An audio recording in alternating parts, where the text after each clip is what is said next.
ఈరోజు మనం ఒక బ్యూటిఫుల్ టీమ్‌తో ఉన్నామండి. వాళ్ళెవరో కాదు, సర్కార్ నౌకరీ టీమ్ ఇప్పుడు మనతో పాటు ఉన్నారు. బేసిక్‌గా సర్కార్ నౌకరీలో చాలా నౌకరీలుంటాయి. అది అందరికీ తెలిసిందే. కాస్త గమ్మత్తైన నౌకరీ కాన్సెప్ట్‌తో వస్తున్నారు ఈ టీమ్. ప్రెజెంట్ ఇప్పుడు మనతో పాటు డైరెక్టర్ శేఖర్ గారు, హీరో ఆకాష్, హీరోయిన్ భావన గారు ఉన్నారు. మరి వారితో మాట్లాడదాం. హాయ్ అండి. హలో. ఎలా ఉన్నారు? All good. చాలా బిజీ ఉన్నారు కదా ప్రమోషన్స్‌లో. జనవరి 1 కొంచెం. ఎంతో టైం లేదు మూవీ రిలీజ్‌కి Yeah. కూడా. సో చాలా ఎక్సైటింగ్. మేము కూడా చాలా వెయిట్ చేస్తున్నాం. సో చెప్పండి అసలు బేసిక్‌గా కొత్తగా వచ్చేవాళ్ళు లవ్ కాన్సెప్టో లేకంటే హారర్ ఈ మధ్య మనం చూస్తున్నాం కొత్తగా వచ్చే వాళ్ళంతా ఇలా వెళ్తున్నారు. బట్ మీరు డిఫరెంట్ కాన్సెప్ట్‌తో వచ్చారు. సర్కార్ నౌకరీ Right. దాంట్లో ట్రైలర్ చూసామంటే మనకు అర్థమైపోతుంది ఏంటి ఆ కాన్సెప్ట్ అని. మీకు స్టోరీ విన్నప్పుడు ఏమనిపించింది? చాలా నచ్చింది. ఏంటంటే మోర్ దెన్ ఎంటర్టైన్మెంట్ ఫ్యాక్టర్తో పాటు ఒక రకమైన ఇన్ఫర్మేషన్ కూడా జనాలకు తెలుస్తుంది. మెసేజ్ ఇస్తున్నారు. ఒక message oriented movie with entertainment అనే ఒక కాన్సెప్ట్. ఇది నేను ప్లాన్ చేయలేదంటే ఒక జానరా ఒక టాపిక్ తీసుకొని లాంచ్ అవుదామని, లేకపోతే ఫస్ట్ మూవీ ఇలా యాక్షన్లో ఉండాలి, రొమాన్స్లో ఉండాలి ఏమో అనుకోలేదు. నేను చాలా లక్కీ అనుకుంటా, ఎందుకంటే ఇలాంటి స్క్రిప్ట్ ఒకటి నా దగ్గరకు వచ్చిందని, సార్ నన్ను చూస్ చేసుకున్నారని. బట్ చాలా నచ్చిందండి script. It's not only just ఒక మెసేజ్ డ్రివెన్ కాకుండా చాలా కాంప్లెక్స్ రిలేషన్షిప్ మధ్యన జరిగే ఒక స్టోరీ. సో ఏంటంటే సర్కార్ నౌకరీ కావాలంటే చాలా కష్టపడాలి, చాలా ఎగ్జామ్స్ రాయాలి, చాలా ప్రిపరేషన్ ఉంటుంది. మరి ఈ సర్కార్ నౌకరీకి మీరు ఎంత కష్టపడ్డారు? రోజు ఒక టెస్ట్ లాంటిది, రోజు ఒక పరీక్ష. ఓకే. అంటే మన సెట్స్లో it's such a beautiful field, that's why every day some kind of learning that happens. అది ఏ డిపార్ట్మెంట్ నుంచి ఎలాంటి లెర్నింగ్ వస్తుందా అనేది ఎప్పుడు ఎక్స్పెక్ట్ చేయలేము. సో రోజు కొత్తవి తెలుసుకుంటున్నా, రోజు నన్ను నేను యాక్టర్గా ఎలా ఇంకా అప్గ్రేడ్ అవ్వచ్చు అని ఆలోచిస్తూనే ఉన్నా సెట్ మీద. The overall experience was just beautiful అండి. అండ్ చాలా చాలా ఏళ్ళ తర్వాత ఒక విలేజ్లో నేను 2 months ఉండడం జరిగింది. అంటే ఇప్పుడు మన సిటీకి అలవాటు అయిపోయి చాలా తక్కువ వెళ్తూ ఉంటాం కదా ఈ మధ్య. So close to nature, close to pollution లేని ప్లేసెస్లో, నాయిస్ పొల్యూషన్ లేని ప్లేసెస్లో, ఇట్స్ వెరీ అలాంటి ఎక్స్పీరియన్స్ కూడా చాలా బాగుంది. భావన గారు బేసిక్గా ఒక హీరోయిన్గా వచ్చేటప్పుడు ఫుల్ గ్లామర్ క్యారెక్టర్తో అలా ఎంట్రీ ఇస్తారు. మీరు ఒక పల్లెటూరి అమ్మాయి లాగా వచ్చారు అండ్ డిఫరెంట్ కాన్సెప్ట్తో ఎంట్రీ ఇచ్చారు. మీకు ఎలా అనిపించింది ఈ మూవీ? అంటే సార్ నరేషన్ ఇచ్చినప్పుడే, he's only the writer and cinematographer and director. So ఆయన నరేషన్ ఇచ్చినప్పుడే అసలు నాకు మూవీ చూపించారు. So it was that clear his vision on what he wanted to tell. So అంత మంచి నరేషన్ ఇచ్చి when I know what he wants to tell, అది చాలా క్లారిటీ ఉందన్నప్పుడు. అండ్ స్టోరీ కూడా when it's driven with a social message which is even relevant now. So glamour non glamour అలా ఆలోచించడం అంటే అంత స్ట్రాటజీ వద్దనిపిస్తుంది initial stages of the career. So script బాగుండి పెద్ద ప్రొడక్షన్ హౌస్ అంటే రాఘవేంద్రరావు గారు ఈ స్క్రిప్ట్ ఒప్పుకున్నారంటే you can imagine how much story and you know how important is this story అని. So good script, good production house, good character ఉన్నప్పుడు I think for me it is right to take this decision. And Bhavana good performance కూడా ఇచ్చారండి. రాఘవేంద్రరావు గారు మీకు చాలా best compliment ఇచ్చారు. సావిత్రి గారి లాగా స్థిరపడిపోతారు ఇండస్ట్రీలో అనేసి. ఎలా అనిపించింది అలాంటి కాంప్లిమెంట్స్ తీసుకున్నప్పుడు? బేసిక్గా అందరికీ చాలా హ్యాపీ అప్పుడు అనిపించింది. చాలా బాగా అనిపించింది, తర్వాత భయం వేసింది. చాలా అంటే రెస్పాన్సిబుల్గా ఫీల్ అవుతున్నాను. ఆయన చెప్పిన మాట నిలబెట్టుకోవాలని, ఇంకా బెటర్ చేయాలి, పర్ఫార్మెన్స్ ఓరియంటెడ్ రోల్సే చేయాలి. ఎందుకంటే సావిత్రి గారు చూసుకుంటే all performance oriented roles and ప్రతి మూవీలో her character will stand out. ఎంత చిన్న క్యారెక్టర్ అయినా పెద్ద క్యారెక్టర్ అయినా her character will be spoken about. So ఆ రెస్పాన్సిబిలిటీ ఇప్పుడు నేను తీసుకోవాలి. తీసుకున్నాను అనుకుంటున్నాను already. అంటే ఆవిడలా కాదు, కానీ ఆయన కంప్లీట్ చేసిన అందులో ఒక 10% అయినా రీచ్ అవ్వాలి. 10% వస్తే చాలా ఎక్కువ అండి. సావిత్రి గారు 10% 1% అంటే కూడా ఓకేలే, కానీ just being very responsible for that compliment. Shekhar garu మీకు మన రాఘవేంద్రరావు గారు పిలిచి మరి మీకు అవకాశం ఇచ్చారనేసి విన్నాం. పంచతంత్ర చూసి మిమ్మల్ని పిలిచి మరి అవకాశం ఇచ్చారు. అప్పుడు మీరు నమ్మలేదంట కదా, ఇది నాకు ఊరికే అంటే జనరల్గా ఎవరు నమ్ముతామండి. నేను ఎక్కడ డైరెక్షన్ చేసినాను కదా, ఎక్కడ రైటర్గా పనిచేసింది కదా. ఇండివిజువల్గా ఒక ఫిలిం చేసాము, సో బాగా రీచ్ అయిందండి. పంచతంత్ర కథలు నాకు చాలా మంచి పేరు తీసుకొచ్చింది. సో ఓకే, ఆ కోవలో ఇంకొక ప్రొడ్యూసర్ ఎవరో కాల్ చేస్తారు, మనం నెక్స్ట్ సినిమాకి వెళ్ళిపోతాం, అది మైండ్ సెట్. అలాంటి మైండ్ సెట్లో నేను రాఘవేంద్రరావు గారిని మాట్లాడుతున్నాను అన్న కూడా మనం నమ్మే పరిస్థితులు లేవు. ఆయన దాకా ఎందుకు రీచ్ అయింటుంది ఇది, ఆయన ఎందుకు చూసింటాడు ఇది అనే దానిలో ఉన్నాం. సో వన్స్ ఒకసారి పిలిచిన తర్వాత అది ఇక అది చూసినా కానీ నాకు చేతిలో పెట్టారంట కదా. అవునండి. మీరే తీయాలి ఈ స్టోరీ. నేను నరేట్ చేయగానే 4.5 hours చెప్పానండి కదా. సో సైలెంట్గా విని బయటికి వెళ్ళిపోయి రూమ్లోకి వెళ్ళి చెక్ తీసుకొచ్చి ఇచ్చాడండి. నెక్స్ట్ ఎప్పుడు మూవ్ చేసేసుకొని ఆఫీస్ అవన్నీ షూట్కి వెళ్ళిపోండి అన్నాడు. సో అంత ఫాస్ట్గానే అయింది అది. ఇంకా వేరే కరెక్షన్స్ లేవు, ఏం లేవు, యాజ్ ఇట్ ఈస్గా. నేను అంటే రాయడమే ఆల్రెడీ సినిమాటోగ్రాఫర్ కాబట్టి కొంచెం నాకు ఆ కమాండింగ్ ఉండేది. సో పక్కగా రాసుకొని వెళ్ళాను అనమాట. సో ఇంకా కరెక్షన్స్ కూడా ఆయనకి ఏం అనిపించలేదు. సో తీసేసి. సో ప్రీవియస్గా రాఘవేంద్రరావు గారు డైరెక్టర్, ఆయన డైరెక్షనే కాకుండా 24 ఫ్రేమ్స్లో ప్రతి ఒక్క దాని మీద అవగాహన ఉంటుంది. అండ్ ప్రతి ఒక్కళ్ళు కూడా ఆయన్ని ఇన్స్పిరేషన్గా తీసుకుంటారు, చాలా సలహాలు సూచనలు కూడా తీసుకుంటూ ఉంటారు. సో ప్రజెంట్ ఇప్పుడు ఆయన ఈ మూవీకి ప్రొడ్యూసర్. సో మీకేమైనా డైరెక్షన్లో ఈ మూవీలో ఏమైనా ఇన్వాల్వ్మెంట్ ఏమైనా అయ్యారా? లేదండి. ఇప్పుడు ఆబ్వియస్లీ అండి, ఇప్పుడు ఎందుకంటే 100 సినిమాలు పైగా చేసిన దర్శకేంద్రుడు మన దగ్గర, ఆయన దగ్గర మనం ఉన్నప్పుడు ఆయన్ని మనం యూజ్ చేసుకోకపోతే మన బ్యాడ్ లక్ అవుతుంది. సో నా స్క్రిప్ట్ నేను ఎంత చెప్పినా లేదు అది ఆర్గానిక్గా ఉంది, అది అలాగే ఉంచు. నేను ఇంకేమైనా ఆప్షన్స్ అడిగినా కూడా, సార్ మీరు నాకు ఎందుకు ఆ సీన్ కొంచెం వీక్ అనిపిస్తుంది, ఇంకేమైనా రాద్దామా అంటే లేదు అది ఆర్గానిక్గా ఉంది, అలాగే ఉంచు అని ఆయన అక్కడే దాన్ని అలాగే ఉంచేవాడు. నేను జనరల్గా నేను మాట్లాడేవాడిని, సినిమాని ఎలా చూడొచ్చు, ఆడియన్ ఎలా చూస్తాడు, ఒక టీనేజ్ వాడు సినిమాని ఎలా చూస్తాడు, ఆయనకు అన్ని కేటగిరీలో వాళ్ళ మైండ్ సెట్ ఆయనకు తెలుసు, నాడి తెలిసిన వ్యక్తి. సో అది మనకు చాలా ప్లస్ అయ్యేది. ఒక సీన్ తీసేటప్పుడు ఓకే ఈ సీన్ని ఆయన అయితే ఇలా డిజైన్ చేస్తాడు, కొంత కేటగిరీని డిజైన్ చేస్తాడు అనేది తెలిసిండేది. సో అవి మాకు చాలా ప్లస్ అయ్యేది నాకైతే. అండ్ అంటే ఆల్మోస్ట్ డైరెక్షన్ ఆయన దగ్గర ఇప్పుడు డైరెక్షన్ నేర్చుకున్నంత పనే, అంతే కదండి. సో ఎవరి దగ్గర చేయనందుకు ఇది ఒక గిఫ్ట్, దేవుడిచ్చిన గిఫ్ట్, దేవుడిచ్చిన గిఫ్ట్ లాగా. సో అది హ్యాపీ అండి, అది ఎవరు నమ్మలేని విషయం అంతే. ఇక అంటే సెలక్షన్స్ ఎలా జరిగాయి, హీరో హీరోయిన్ కానీ మిగతా క్యారెక్టర్స్ కానీ ఆడిషన్స్ ఆడిషన్స్ అండి? లేదండి, లేదు. ఫిక్స్ అయ్యారా ఈ క్యారెక్టర్ కి ఈ పర్సన్ సూట్ అవుతుంది? లేదండి, ఈ క్యారెక్టర్ కి ఇలా ఉండాలని ఫిక్స్ అయ్యాను తప్పితే ఎవరిని ఫిక్స్ చేయలేదండి. ప్రతి క్యారెక్టర్కి ఒక మినిమం 7 to 8 ఆప్షన్స్ తీసుకున్నాయి ఫస్ట్. సో మాకు ఆకాష్ గారిది ర్యాండమ్గా ఒక వీడియో, మాకు ఒక ఫ్రెండ్ ఉంది, ఒక అమ్మాయి చైతన్య, అమ్మాయి ర్యాండమ్గా వీడియోస్ పంపినప్పుడు అందులో ఆకాష్ గారిది కూడా ఒక వీడియో 4 పంపితే అందులో ఒకటి ఆకాష్ గారి. సో పర్ఫెక్ట్ నాకు ఇలా కావాలి, ఈ క్యారెక్టర్ కావాలి, ఈ అబ్బాయిని ఒకసారి కల్పించండి అంటే మేమిద్దరం కలిసి ఒకసారి మాట్లాడుకొని, నేను అప్పుడు ఈయనకు లైన్ చెప్పినప్పుడు ఈయన లైన్ చాలా బాగుందండి, నేను చేస్తానండి అని ఈయన చెప్పడం. ఈయన చెప్పిన తర్వాత కొన్ని రోజులకు వీళ్ళ మదర్ సునీత గారు, మా మదర్ సునీత గారు అండి అని ఈయన చెప్పడం, నా ప్రొడ్యూసర్ రాఘవేంద్రరావు గారు ఎవరికి తెలియదు. సో నేను దాచిపెట్టానండి, ఎందుకంటే ప్రొడ్యూసర్ పేరు చెప్పగానే అందరూ చేస్తా అంటారండి.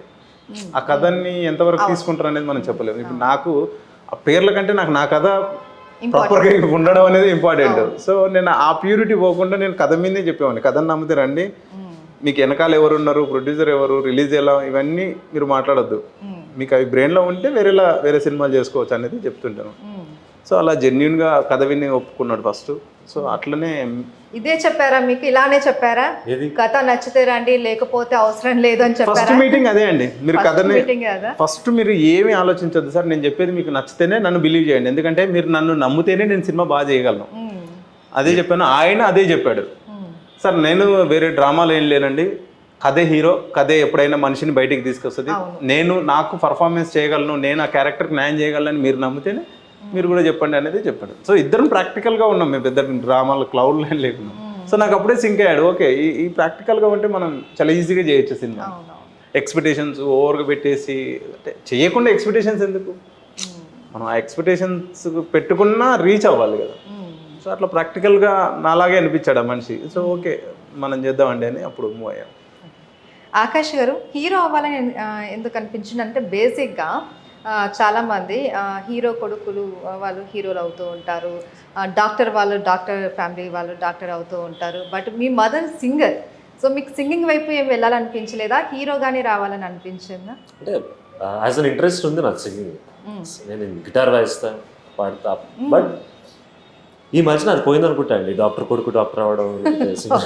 అంటే it used to be the case, ఇప్పుడు కూడా అవుతూ ఉంటాయి. మన చాలా ఫ్యామిలీ బిజినెస్లో వాళ్ళ తరతరాలు వాళ్ళే ఉన్నారు. బట్ ఐ థింక్ ఎప్పుడు కూడా మా మదర్ కూడా నన్ను చిన్నప్పటి నుంచే మ్యూజిక్ క్లాస్లో పెట్టి ట్రైన్ చేసి అట్లా నా ఫ్రీడమ్ నాకు ఇచ్చింది. ఏం ఇంట్రెస్ట్ ఉందని నేను అసలు 10th 11th క్లాస్ వచ్చేదాకా నాకు ఆర్ట్స్ ఏవి లేదు. నేను పాడేవాడిని కాదు, డాన్స్ చేసేవాడిని కాదు, ఏం లేదు. Only sports used to be my world. మెల్లిగా నేను డాన్స్ చేయడం మొదలెట్టాను మన 12th class inter first year టైంలో. అప్పటి నుంచి నాకు స్టేజ్ అలవాటు అవ్వడం మొదలెట్టాను. సో స్టేజ్ ఫియర్ అప్పుడే పోయింది. స్టేజ్ ఫియర్ అంటే చిన్నప్పటి నుంచి ఏదో చేస్తుండే, నాకు ఎందుకు చిన్నప్పటి నుంచి లేదండి స్టేజ్ ఫియర్. Okay. నాకు స్టేజ్ మీదకి వెళ్ళి ఆ కాన్షియస్నెస్ ఎప్పుడు లేదు. మనం పని ఏంటి, మనం ఏం చేస్తున్నాం స్టేజ్ మీద, చిన్న చిన్న స్కిట్లు చేసేటప్పుడు. But ultimately when I started dancing అది నచ్చడం మొదలైంది. More than the consciousness. కానీ అది జనాల ముందు పర్ఫామ్ చేయడం అనేది నచ్చింది. సో అప్పటి నుంచి ఆ ఇంట్రెస్ట్ ఇంకా పెరిగి పెరిగి పెరిగి ఫైనలీ ట్రై చేద్దామని ఐ స్పోక్ టు సునీత గారు. అండ్ ఇద్దరం అనుకున్నాం ఏ స్టెప్ ఎలా తీసుకోవాలి, ఎంతవరకు ఎడ్యుకేషన్ కంప్లీట్ అవ్వాలి, ఎడ్యుకేషన్ కంప్లీట్ అయిన తర్వాత ఎలాంటి ఆపర్చునిటీస్ కోసం ఎవరిని కలుస్తూ ఉండాలి, అండ్ ఎంత పేషెన్స్ లెవెల్ మెయింటైన్ చేయాలి. అంటే ఇలా అంటే ఆపర్చునిటీ రాదు కదా. సో ఆ పేషెన్స్ ఉండడం అనేది చాలా చాలా ఇంపార్టెంట్. ఆపర్చునిటీ వచ్చినా కూడా అది పట్టాలి ఎక్కడానికి చాలా టైం పడుతుంది. అదే కదా. ఇప్పుడు almost we spent more than 6 months on this movie. Okay. So ఇలా ట్రావెల్ అవుతూ ఒక మూవీ అయిందంటే అది నెక్స్ట్ డే బయటకు రాదు. దానికి కూడా ప్రయత్నాలు ఉండాలి, దానికి ఇలా పుష్ చేస్తూ ఉండాలి. 6 months చాలా తక్కువ చెప్పాలంటే. ఈ మధ్య కొన్ని సినిమాలు చూస్తున్నాం, సో ఇవన్నీ నాకు ఇప్పుడు తెలుస్తున్నాయి. అవుతూ ఉన్నాయి. ఇవన్నీ నాకు ఇప్పుడు తెలుస్తున్నాయి. 6 months తక్కువ. చాలా కొన్ని మూవీస్ 2-3 years చేస్తారని. సో ఎక్కడ చూసినా ఆ పేషెన్స్ అనేది ఉండాలి. చాలా ఇంపార్టెంట్. మూవీ ముందైనా తర్వాత అయినా సక్సెస్ వచ్చిన తర్వాత కూడా పేషెన్స్ ఉండాలి, అది ఎలా హ్యాండిల్ చేయాలనేది. కానీ మీకు ఇప్పుడు ఈ 3 days పేషెన్స్ అంటే చాలా కష్టం. రిలీజ్ టైం కి సంబంధించి ఇది ఇంకా మిక్స్డ్ ఎమోషన్స్ అండి. మూవీ అయిపోయింది, అంతా అయిపోయింది, రిలీజ్ డేట్ కూడా ఫిక్స్ అయిపోయింది. ఇప్పుడు ఈ 3 days అన్నది మీకు చాలా హైపర్ టెన్షన్ వచ్చేస్తూ ఉంటుంది. చాలా మిక్స్డ్ ఎమోషన్స్. అంటే ఓకే ఫైనలీ రాబోతుంది, వస్తే ఎలా రియాక్ట్ అవుతారు. ఇప్పుడు మనకందరికీ అలవాటు ఉంది గూగుల్కి వెళ్ళి మూవీ రివ్యూ ఎలా ఉందా. నేను ఇప్పటిదాకా ఆడియన్స్లో చేసేది అది. ఇప్పుడు నా సినిమాకి నేను రివ్యూలు పొద్దున్నే చూస్తే అది అమ్మో అనిపిస్తుంది. మీ రివ్యూ ఆల్రెడీ వచ్చేసి ఉంటుంది మీ మదర్ దగ్గర నుంచి అలా.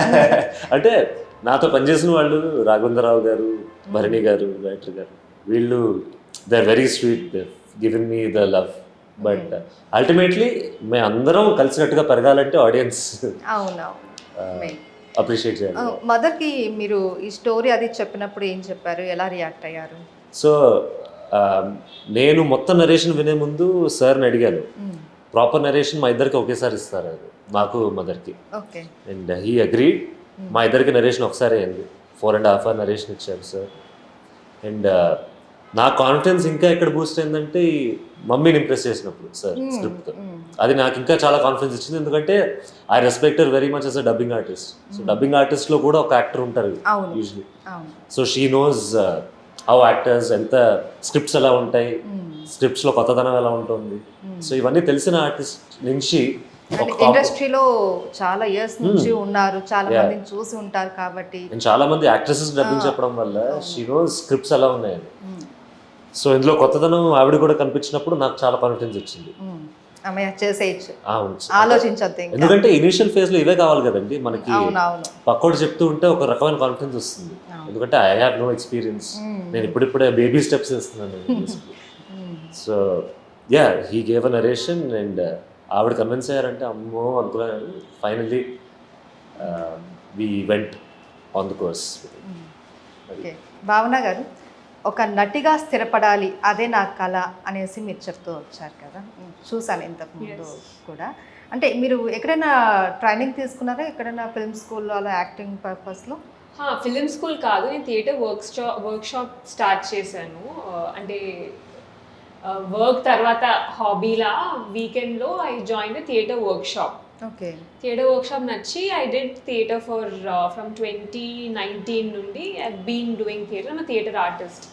సో అక్కడ ట్రైనింగ్ తీసుకున్నా, కానీ ఇక్కడ చాలా నేర్చుకుంటున్నాను. ఎందుకంటే కెమెరా ముందు యాక్టింగ్ అండ్ స్టేజ్ మీద యాక్టింగ్ చాలా డిఫరెన్సెస్ ఉన్నాయి. సో ఇప్పుడు అవి నేర్చుకుంటూ getting better at it. So ఎలా అనిపించింది ఆకాష్ గారితో యాక్టింగ్? సూపర్. అక్కడ నుండి చెప్పమంటే చెప్తున్నారా లేకపోతే లేదు, మీ own మేము actually opinion? Set before going on the set మేము చాలా వర్క్ షాప్స్ చేసాం. Sir was very specific about that. Set లోకి వెళ్ళి అక్కడ క్యారెక్టరైజేషన్ చేయడం కన్నా వర్క్ షాప్ లో let us get a hang on the character, dialogues, మా కెమిస్ట్రీ, ఎవ్రీథింగ్. సో ఇక్కడే we kind of got to know each other. So ఆ ice breaking అంతా వర్క్ షాప్ లోనే అయింది. On set we went and had fun. ఈ మూవీలో expressions కూడా చాలా ఇంపార్టెంట్. ఎందుకంటే ఎమోషన్ అండ్ ఒక మెసేజ్ ఇవ్వడం చూసాం మనం ట్రైలర్లో. స్టార్టింగ్ నుంచి ఎండింగ్ వరకు కూడా ప్రతి చోట ప్రతి ఫ్రేమ్ కూడా చాలా క్లియర్గా కనపడుతుంది. సో మీరు దాన్ని అలా మేనేజ్ చేయడం అనేది నిజంగా చాలా గ్రేట్. Thank you. చాలా నాకైతే చాలా ఇంప్రెస్ అనిపించింది. కొత్త అమ్మాయి అన్నారు, ఇంత బాగా ఎక్స్ప్రెషన్స్ అది ఇస్తున్నారు అనేసి. అందుకే అన్నారేమో డైరెక్టర్ ప్రొడ్యూసర్ గారు ఒక సావిత్రి కనపడుతున్నారు అనేసి. ఆడిషన్ టైంలో మీకు ఇలా ఏమైనా చెప్పారా? మీకు ఇలా ఎమోషన్ సీన్స్ ఉంటాయి, ఇలా క్యారీ చేయాలి? ఎస్ అండి. నరేషన్ అప్పుడే క్యారెక్టర్ చెప్పినప్పుడు, అంటే సార్ నరేషన్ ఇచ్చేటప్పుడు హీ గివ్స్ ద నరేషన్, కానీ నా సీన్స్ వచ్చినప్పుడు he use to focus more on that to make me understand what he needs అని. సో నరేషన్ ఇచ్చినప్పుడే ఫ్యూ సీన్స్ అలా ఉండిపోయాయి. కిచెన్ లో ఫైట్ సీన్, ఇక్కడ ఒక ఎమోషనల్ సీన్, అవన్నీ. సో ఫైనలీ నేను స్క్రిప్ట్ చదువుతున్నప్పుడు I got to know the depth of it. And work shop చేసినప్పుడు చాలా క్లియర్గా ఎక్స్ప్లెయిన్ చేశారు. మేము ఏదైనా చేసి వర్కౌట్ అవ్వకపోతే ఇంకా ఎక్కువ చేయమని, లేకపోతే తక్కువ చేయమని. సో అదంతా క్లారిటీ హీ హ్యాడ్, ఎందుకంటే తనే రాశారు కాబట్టి he was very clear. So వర్క్షాప్లోనే ఆ క్లారిటీ వచ్చేసింది. ఓకే శేఖర్ గారు, మనం ఈ ప్రజెంట్ చూసుకుంటే ఇప్పటికీ కూడా ఇంత డెవలప్ అయినప్పటికీ కూడా సమాజంలో కొన్ని గోప్యతలు, సీక్రెట్స్ మెయింటైన్ చేస్తూ ఉంటారు జనాలు. అందులో ఈ కాన్సెప్ట్ కూడా ఒకటి. ఇందులో ఆ బెలూన్స్ అంటారు కదా, అది కూడా ఒక కాన్సెప్ట్, అది కూడా ఒకటి ఉంది. సీక్రెట్గా మెయింటైన్ చేస్తూ ఉంటారు చాలా మంది. మరి ఇలాంటి డిఫరెంట్ కాన్సెప్ట్తో మీకు ఎందుకు రావాలనిపించింది?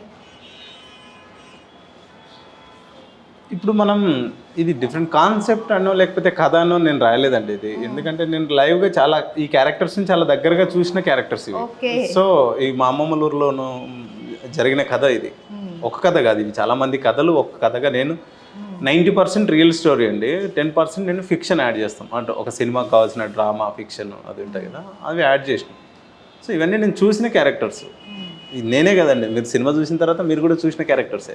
మనకు సరౌండింగ్స్లో ప్లే అయ్యే క్యారెక్టర్సే ఇవి. మోస్ట్లీ మీరు 80s 90sలో వాళ్ళైతే మీకు తెలిసి ఉంటుంది, పిల్లలు వాటితో ఎంత విచిత్రంగా ఆడుకునే వాళ్ళు అనేది. సో అవి చూసి ఊర్లో వాళ్ళు కొట్టడాలు, అసలు ఇవి ఎక్కడి నుంచి వస్తున్నాయి, అసలు వాణి రానియకుండా చేస్తే ఏమైంది అనేది. అతను వచ్చే పర్పస్ మంచిదే, కానీ మిస్యూజ్ అయ్యే అంటే వేరు మారిపోయేది. జీవిత కథగా అవునండి, ఉన్నదాన్ని మీరు స్టోరీగా మార్చామండి అంతే. సో మీరు చూస్తే ఏది కొత్తగా అనిపించదు, అన్ని మనం చేసినవి, మన కళ్ళ ముందు జరిగినవి, మన ఎమోషన్స్ కూడా, మనం ఏడ్చే విధానం కూడా అక్కడ చూసినప్పుడు ఇది మనం కూడా చేసాము కదా, ఇది మన ఫ్యామిలీలో కూడా ఒకసారి జరిగింది, లేదా మన పక్కింట్లో జరిగింది, ఇవన్నీ మనకు తెలిసిపోతుంటాయి. సో అందుకే నాకు కాన్ఫిడెంట్గా ఈ సినిమాని ఎందుకు ఉన్నామంటే, మన అని జనాలు కనుక ఫీల్ అయ్యారు అనుకోండి, అది ఎక్కడి దాకైనా తీసుకెళ్తారు వాళ్ళు. మొన్న వచ్చిన రీసెంట్గా బలగం అనేది కూడా మన ఇంట్లో జరిగే కథ అని వాళ్ళు ఫీల్ అయ్యారు కాబట్టి ఇంత పెద్ద హిట్ అయింది అది. సో నాకు దీని మీద కూడా అలాగే వాళ్ళు నమ్మితే, నేను అలా తీసాను అనుకుంటున్నాను, వాళ్ళు కూడా నమ్మారు అనుకోండి, నిజంగా జనాల్లోకి చాలా పెద్ద రీచ్ అవుతుంది ఇది. కంపల్సరీ అవుతుంది. ట్రైలర్లోనే సక్సెస్ కొట్టేశారు మీరు. ఓకే, అయితే మీరు కొత్త ఫస్ట్ మూవీ డైరెక్షన్, దీంట్లో మన హీరో హీరోయిన్ వీళ్ళు కొత్త. సో దీంట్లో చాలా మంది కొత్త క్యారెక్టర్స్ ఉన్నారు, అవును. తనికెళ్ళ భరణి గారు ఒకళ్ళు సీనియర్ కనపడుతున్నారు, ఒకళ్ళు ఇద్దరు కాస్త సీనియర్స్ కనపడుతున్నారు. సో ఈ కొత్త టీం, మీరు కొత్త వాళ్ళు ఎలా దీన్ని క్యారీ చేయగలిగారు? ఏమైనా ఇబ్బందులు ఎదుర్కొన్నారా మీరు? నాకు ఏదైనా ప్రీ ప్రొడక్షన్ అండి, నేను ఏ ఇబ్బంది అయినా ప్రీ ప్రొడక్షన్లోనే పడతాను. వన్స్ సెట్కి వెళ్ళాక నాకు మళ్ళీ ప్యాకప్ అంటే లాస్ట్ డేనే గుర్తుంటుంది తప్పితే మిగతాదంతా నాకు చాలా ఈజీగానే అయిపోతుంది. మనము ఏదైతే ఆఫీస్ తీస్తామో కథ రాయడానికి, ఆ ఆఫీస్లోనే ప్రాపర్ వర్క్ అంతా అయిపోయి ఉండాలండి. జస్ట్ రికార్డ్ చేయడానికి, ఒక క్యారెక్టర్స్ని అక్కడ తీసుకెళ్ళి లైవ్గా రికార్డ్ చేసుకోవడానికి మాత్రమే మనం సెట్కి వెళ్ళాలి. అక్కడికి వెళ్ళిన తర్వాత వేరే వర్క్ వేరే ఏమీ పెట్టుకోకూడదు. సో నాకు ఇక్కడే వర్క్ అంతా అయిపోయింది కాబట్టి నాకు అక్కడ కొత్త వాళ్ళు ఉన్నా పాత వాళ్ళు ఉన్నా నాకు సంబంధం లేదు. నాకు కావాల్సిన క్యారెక్టర్స్ నాకు కావాల్సినట్టు ప్లే చేస్తున్నాయి, నాకు కావాల్సిన టెక్నీషియన్ నాకు కావాల్సినట్టు వర్క్ చేస్తున్నాడు. సో వాళ్ళందరూ ఇక్కడ ప్రీ ప్రొడక్షన్లో నేను ట్యూన్ చేశాను. సో అది ఈజీ అయ్యేది. నేను ఎందుకు టేక్ మధ్యలో వేరే షార్ట్ తీస్తున్నప్పుడు వాళ్ళు వెళ్ళి క్రికెట్ ఆడుకునేవాళ్ళు, మళ్ళీ ఇమీడియట్గా వచ్చేయమనగానే వాళ్ళు వచ్చేసి అనర్గళంగా చెప్పేవాళ్ళు. ఎందుకంటే వాళ్ళు వర్క్ షాప్ చేసారు కాబట్టి వాళ్ళకి టెన్షన్ లేదు. అదే వాళ్ళకి టెన్షన్ ఉందనుకోండి, వాళ్ళు భయపడి నేను భయపడి ఆ సెట్లో 150 మంది వాళ్ళ ముందు వీళ్ళు చేయలేక, నేను కొత్తగా ఏం చెప్తున్నా తెలియక నేను కన్ఫ్యూజ్ అయ్యి ఇన్ని క్వశ్చన్ మార్క్స్ ఉంటాయి. సో ప్రీ ప్రొడక్షన్లో ప్రాపర్గా ఉన్నాం అనుకోండి, అక్కడ వాళ్ళకు టెన్షన్ ఉండదు, మాకు టెన్షన్. వాళ్ళకి సీన్ నెంబర్స్తో సహా తెలుసు. వీళ్ళకి స్క్రిప్ట్ మొత్తం 210 పేజీలు ఉంటుందండి స్క్రిప్ట్. డబ్బింగ్ మీరే చెప్పుకున్నారా ఆకాష్? వీళ్ళయ్యండి ఓన్ వాయిస్. సో నేను సునీత గారి కొడుకే, నేను డబ్బింగ్ చెప్పకపోతున్నాను నన్ను వేసేస్తారు. నేను 99% మ్యాథ్స్ తెలుగు వాళ్ళనే తీసుకుంటానండి. 99%. నాకు వేరే భాష మీద కోపం కాదు, బట్ నాకెందుకో నేను ప్యూర్గా వాళ్ళైతేనే యాక్సెప్ట్ అంటే మంచిగా వస్తుంది అనేది ఒకటి ఉంటుంది అనమాట. సో తెలుగు వాళ్ళు చాలా మంది ఉన్నారండి టాలెంటెడ్. చాలా అండి. నేను ఆడిషన్స్ తెలుగు వాళ్ళని ప్రాపర్గా తెలుగు వాళ్ళనే పెడతాను ఆడిషన్స్కి. సో అప్పుడు చూశాను కదా, చాలా మంది ఉన్నారు, మంచి ఆర్టిస్టులు ఉన్నారు. ఇంకా చాలా మంచి ఆర్టిస్టులు ఎక్కడెక్కడో ఉన్నారు, వాళ్ళ అవకాశాలు లేక. ఒకసారి మంచి ఎవరన్నా తీద్దాం అనుకున్నప్పుడు ఆడిషన్స్ పెట్టుకుంటే మంచి కాల్స్ వస్తాయి కూడా వాళ్ళకి. మంచి వాళ్ళని కూడా అంటే ఓకే, ఒక 50% మార్కెట్ కోసం తీసుకున్న, ఒక 50% మన సరౌండింగ్స్ కూడా మనం తీసుకుంటే బెటర్. సాటిస్ఫాక్షన్ కోసం కూడా అంటే మనకు ఒక అవకాశం వచ్చినప్పుడు మన త్రూ కూడా ఇంకెవరికైనా ఒక అవకాశం ఇస్తే చాలా బెటర్ అంతే. ఒక్కరికైనా కనీసం ఒక సినిమాకి ఒక 2 కొత్త వాళ్ళని తీసుకున్నా ఒక మంచి. మీ మూవీలో అయితే ఆల్మోస్ట్ అందరూ తెలుగు వాళ్ళే, అందరూ తెలుగు వాళ్ళు, మన వాళ్ళే ఉన్నారు. అవునండి. నేను పంచతంత్ర కథలకు కూడా మొత్తం తెలుగు వాళ్ళే, టెక్నీషియన్స్ అందరినీ తెలుగు వాళ్ళే. బేసిక్గా ప్రొడ్యూసర్ వర్క్ జరిగే చోట ఉండరు చాలా మూవీస్కి సంబంధించి. మరి రాఘవేంద్రరావు గారు వచ్చే వాళ్ళ చూసే వాళ్ళ మీ డైరెక్షన్ ఎలా ఉంది ఏంటి అనేసి సెట్లో ఉండేవాళ్ళ? ఫస్ట్ ఏ రోజుకు కొన్ని రోజులు 1 వీక్ ఫుటేజ్ మేము ఎడిట్ చేసి సార్ పంపించామండి. ఎందుకంటే మాకు కూడా ఒక సాటిస్ఫాక్షన్, ఆయన ఓకే అంటే ఇంకా కొంచెం కాన్ఫిడెంట్గా వెళ్తాం కదా అని ఆయనకు ఎడిట్ చేసి పంపించాం 1 వీక్ సీన్స్ అన్ని. అది చూసిన తర్వాత సార్ నేను వస్తాను లొకేషన్స్కి, నేనేం డైరెక్షన్ అదేం చెప్పను, కానీ నేను చూడాలి, ఆ లొకేషన్ చూడాలి. నా దగ్గరకు వచ్చిన ఆర్టిస్టులు అలా లేరు, ఇప్పుడు చూస్తే అలా ఉన్నారు. అసలు ఎలా మారిపోయారు అట్లా నేను చూడాలి అక్కడికని. లాస్ట్ 3 days ఆయన వచ్చారండి. ఆయన వచ్చి ఆ కొత్త ప్రపంచంలాగా ఫీల్ అయిపోయారు. ఆయన వచ్చేసి అంటే అన్ని సినిమాలు తీసిన పర్సన్కి కూడా ఒక కొత్త ప్రపంచం కనపడింది. భరణి గారిని గెటప్ చూడగానే నేను ఇప్పటివరకు భరణి గారిని అలా ఎప్పుడు చూడలేదు. కొత్త లుక్ అంటే చిన్నది కూడా మనం ఒక పర్సన్ని తీసుకున్నామంటే దాన్ని నేను ఎక్కడో చూసిన క్యారెక్టర్ని యాజ్ ఇట్ ఈజ్ నాకు ఆ క్యారెక్టర్ కనపడాలి అతనిలో. నాకు అప్పుడు భరణ్ గారు కనపడొద్దు, నేను చూసిన ఏదైతే క్యారెక్టర్ ఉందో ఆ క్యారెక్టర్ కనపడాలి. సో అట్లా ఒక క్యారెక్టర్కి ఒక్కొక్క రిఫరెన్స్ ఉంది నా దగ్గర బ్రెయిన్లో. సో దాన్ని నేను డ్రాయింగ్ చేయించుకొని యాజ్ ఇట్ ఈజ్గా అలా ప్లే చేసుకుంటూ వచ్చేవాడిని. సో సార్కి చాలా ఎక్సైట్ అయ్యేవాళ్ళు. అసలు ఆ లొకేషన్లు చూస్తూ అలాగే వాక్ చేసుకుంటూ వెళ్ళేవాళ్ళు. ఆ గెస్ట్ హౌస్లో చాలా బాగా ఎంజాయ్ చేశారు. నాకు కూడా హ్యాపీ, అంటే ఆ లాస్ట్ 3 days వచ్చారు. మామూలుగానే రాఘవేంద్రరావు గారు చిన్నపిల్లల మనస్తత్వం అంటారు, చాలా జోవియల్ గా ఉంటారు, సెట్ లో కూడా నవ్వుతూ మాట్లాడిస్తూ ఉంటారు అని అంటారు. మరి వర్క్ విషయంలో కూడా అలానే ఉంటారా? సీరియస్ ఏమైనా? సీరియస్ ఏమి ఉండదండి ఎప్పుడు. నాకు ఇప్పటివరకు అంటే ఒక ప్రొడ్యూసర్గా నిజంగా ప్రొడ్యూసర్లు ఆల్మోస్ట్ ఏదో ఒక టైంలో మనల్ని క్వశ్చన్ చేయడమో లేకపోతే ఇంకోటి చేయడమో చేస్తారు కదా. నాకు ఈ రోజుకి కూడా ఆఫీస్లో చెప్తాడు, శేఖర్కి ఏం కావాలో అరేంజ్ చేయండి, శేఖర్కి ఏం చేయాలో అరేంజ్ చేయమంటాడు. అంటే నేను ఇచ్చిన కమిట్మెంట్ అలాంటిది, ఆయన నాకు ఇచ్చిన కమిట్మెంట్ అలాంటిది. ఈ సినిమాకి ఇప్పటి వరకు నన్ను ఒక్క మాట అనలేదు. నేను లాస్ట్ ఎక్కడో స్టేజ్ మీద కూడా చెప్పాను, ఆయనకు ప్రేమించడం తప్ప ద్వేషించడం కూడా రాదు. అది ఎందుకు నేర్చుకోలేదు అర్థం కాలేదు, మేము ఎందుకు ఇది నేర్చుకోలేకపోతున్నాం అర్థం కాదు. సో అది ఎప్పటికీ $1 million క్వశ్చన్ అది. ఆయన డైరెక్టర్ గా ఉన్నప్పుడు పూలు పళ్ళు కంపల్సరీ వాడతారు ఆయన మూవీస్ లో. మరి మీకేమన్నా మీ డైరెక్షన్ టైంలో ఏమన్నా ఏదైనా ఇది వాడు అని చెప్పి ఏమైనా సజెషన్ ఇచ్చారు? లేదండి, లాస్ట్కి నేనే వచ్చాను, సార్ ఏదో మిస్ అవుతుంది, ఇదంతా నా మార్కులోనే వెళ్తుంది, ఏదైనా ఒకటి చెప్పండి సార్ సరదాగా వాడతాడు. వద్దు ఆ ఫ్లేవర్లన్నీ బాగానే ఉన్నాయి, ఎందుకు రిస్క్ అన్నాడు. పర్లేదు సార్ ఏదో ఒకటి మ్యాజిక్గా చెప్పండి, కామెడీగా నేను పర్లేదు నేను తీసుకుంటాను అంటే ఆయన ఒక ఉసిరికాయ చెప్పాడు. ఆ ఒక్క షాట్ సార్ నీ ఇష్టం, అది పెట్టుకోలేకుంటే లేదు సార్, నేను ఈ సినిమాలో మిమ్మల్ని ఎక్కడో దగ్గర గుర్తు చేస్తే కూడా సేఫ్, ఎందుకంటే కథ వెళ్ళేటప్పుడు ఒక ప్లేస్ని మనము ఆడియన్కి కొంచెం లూజ్ వదులుతాం. ఆ ప్లేస్ ఉంది నాకు అక్కడ ఆ కథలో ఆల్మోస్ట్ ఒక 5-6 సెకండ్స్ అలా ఉంటుంది. సో ఆ షార్ట్ వేసుకుంటాను నేనని ఆయన చెప్పిన ఆ షార్ట్ వాడాను. అంతా పల్లెటూరు వాతావరణమే కనపడుతుంది కదా మూవీలో. అంటే ఎక్కడెక్కడ షూట్ జరిగింది? ఆకాష్ గారు అయితే ఒక 2-3 మంత్స్ అంతా పల్లెటూరులోనే ఉన్నాము అనేసి అన్నారు. కొల్లాపూర్లో అండి. కొల్లాపూర్ అండి, చాలా మంచి విలేజ్లు అండి అవి. కొల్లాపూర్లో ముల్లచింతపల్లి అని, ఎత్తం, పెంట్లవెల్లి, సింగోటం, అవి ఎంత మంచి విలేజ్లు అంటే అవి. మనుషులు కూడా చాలా మంచి వాళ్ళు. వాళ్ళు చాలా ప్యూర్గా మనం వెళ్తే రెస్పాన్స్ ఇవ్వడం కానీ అవి కానీ చాలా అద్భుతంగా చేస్తారు. సో 7 విలేజెస్ అనుకోండి మోస్ట్లీ ఆ సరౌండింగ్స్లో కొల్లాపూర్ అనేది మెయిన్ సెంటర్.